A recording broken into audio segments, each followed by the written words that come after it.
Hello दोस्तों, ये तो हम सबको पता ही है कि दुनिया की सबसे ऊंची पहाड़ी एवरेस्ट है, लेकिन ये शायद बहुत कम लोगों को पता हो कि उसके अलावा और कौन कौन सी पीक्स दुनिया की सबसे ऊंची पीक्स है। आज हम बात करेंगे हर कॉन्टिनेंट की सबसे ऊंची पीक के बारे में। तो चलिए शुरू करते हैं बिना किसी देरी के। सबसे पहले नंबर पर है माउंट एवरेस्ट, जो एशिया में है। अब इसके बारे में तो सब जानते ही हैं। यह है दुनिया की सबसे ऊंची पहाड़ी। इसकी लंबाई है 8,848 मीटर्स और ये नेपाल में है। ये हिमालयन रेंज की कई सारी पहाड़ियों में से एक है और इस पहाड़ी की सबसे खास बात यह है कि ये 60 मिलियन ईयर्स ओल्ड है और इसकी लंबाई हर सेंचुरी में लगभग 40 सेंटीमीटर से बढ़ रही है। नंबर 2 पे है अकोंकागुआ, साउथ अमेरिका। ये एंडेस माउंटेन्स रेंज की एक पहाड़ी है और इसकी ऊंचाई है 6,962 मीटर्स। इतनी ऊंचाई होने के कारण यह है साउथ अमेरिका की सबसे ऊंची पहाड़ी और इसको देखने के लिए आपको अर्जेंटीना जाना पड़ेगा। इस पहाड़ी के बारे में सबसे खास बात यह है कि यहाँ दुनिया की सबसे ऊंची कॉन्टेम्प्रेरी आर्ट गैलरी है।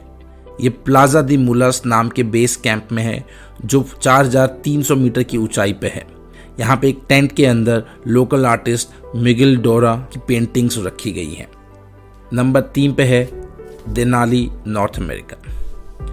यह अलास्का रेंज की सबसे ऊंची पीक है और इसकी लंबाई है लगभग 6,190 मीटर्स और यहाँ जाने के लिए आपको जाना पड़ेगा अलास्का तक। इस पहाड़ को कई अलग अलग नाम से जाना गया है पास्ट में। 1839 में जब पहली बार इसे किसी भी मैप में रजिस्टर किया गया था, तब इसका नाम रखा गया था टेनाडा। इसके बाद इसके नाम रखे गए बोल्शाया गोरा, जिसका मतलब रशियन में है बड़ा पहाड़, और 1889 में इसका नाम रखा गया डेंसमोर माउंटेन्स। अभी के समय में इसे 2 नामों से जाना जाता है, देनाली और माउंट मैकिनली। नंबर 4 पे है कीबो, अफ्रीका। इसे माउंट किलिमंजारो के नाम से भी जाना जाता है और इसकी ऊंचाई है लगभग 5,895 मीटर्स। ये माउंटेन तंजानिया में है और इसमें 3 वॉल्केनिक कोन्स बने हुए थे, जिनके नाम थे मवंजी, शीरा एंड कीबो। इन तीनों में से अब सिर्फ कीबो ही बचा है और ये कभी भी फट सकता है। मैं आपको बता दूं कि इस पहाड़ी पे जो लास्ट वॉल्केनिक एक्टिविटी हुई थी, वो हुई थी लगभग 200 साल पहले, और जो बहुत बड़ा वॉल्केनिक इरप्शन हुआ था वो हुआ था 3,60,000 साल पहले। 5वें नंबर पे है एल्ब्रस, यूरोप। ये कॉकेसस माउंटेन रेंज का हिस्सा है और इसकी लंबाई है लगभग 5,642 मीटर्स और यहाँ पर जाने के लिए आपको रशिया जाना पड़ेगा। ये पूरी दुनिया का सबसे ऊंचा पॉइंट है जहाँ पर कार गई है आज तक। जी हाँ, आपने सही सुना। 1997 में रशियन एक्सप्लोरर अलेक्जेंडर एब्रामोव एक एक्सप्लोरर्स की टीम के साथ लैंड रोवर में ये समिट पूरा करने निकल पड़े थे। इन एक्सप्लोरर्स को लगभग 43 डेज लगे ये पहाड़ी की पीक तक कार से पहुंचने में, लेकिन ये कार वापस नहीं जा पाई क्योंकि नीचे उतरते वक्त ये कार पहाड़ी से गिर गई, जहां आज तक इसके हिस्से बर्फ में दबे हुए हैं। राहत की बात यह थी कि किसी भी एक्सप्लोरर को कोई नुकसान नहीं हुआ। 6ठे नंबर पे है माउंट विंसन, अंटार्कटिका। ये अंटार्कटिका की सबसे ऊंची पहाड़ी है और इसकी लंबाई है 4,892 मीटर्स।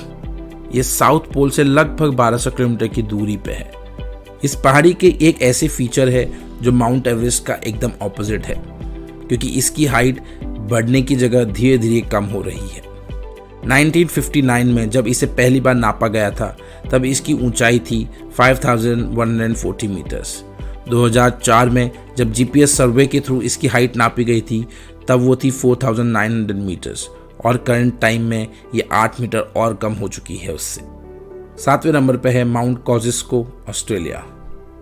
ये ऑस्ट्रेलिया की सबसे ऊंची पहाड़ी 2,228 मीटर्स की ऊंचाई पे है और ये ग्रेट डिवाइडिंग रेंज का एक हिस्सा है। 1977 से पहले इस पहाड़ी की पीक तक लोग अपनी बाइक्स और कार ले जा सकते थे, लेकिन बाद में यहाँ जो पोल्यूशन और गाड़ियों से डैमेज हो रहा था, उसके बारे में सोचते हुए गवर्नमेंट ने यहाँ का रास्ता बंद कर दिया। यहाँ हर साल लगभग 1 लाख टूरिस्ट आते हैं और सबको ट्रैक करके ही जाना पड़ता है पीक तक। तो दोस्तों, ये थी हर कॉन्टिनेंट की सबसे ऊंची माउंटेन पीक्स। उम्मीद है ये वीडियो आपको पसंद आया होगा। आज के लिए सिर्फ इतना ही। मिलते हैं अगली वीडियो में कुछ और जानकारी के साथ।